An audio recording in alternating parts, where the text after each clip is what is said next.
വെള്ളം വേണ്ടവർ വെള്ളം കളയാതെ നന്നായിട്ടാക്കാം. വെള്ളം വേണ്ടാത്തവർ കുറച്ചും കൂടി സിമ്മിലാക്കിയിട്ട് തിളക്കാൻ വേണ്ടി വെയിറ്റ് ചെയ്യണം. നമ്മുടെ മാഗി നന്നായിട്ട് തിളച്ചിട്ടുണ്ട്.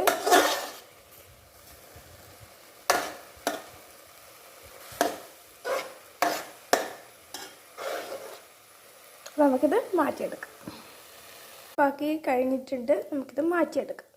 നമ്മളെ മാഗി ഇത് ഇവിടെ എടുത്ത് വെച്ചിട്ടുണ്ട്. നമുക്ക് ഒരു പ്ലേറ്റിലേക്ക് മാറ്റിയെടുക്കാം. ഇവിടെ മാഗി ഇവിടെ തയ്യാർ.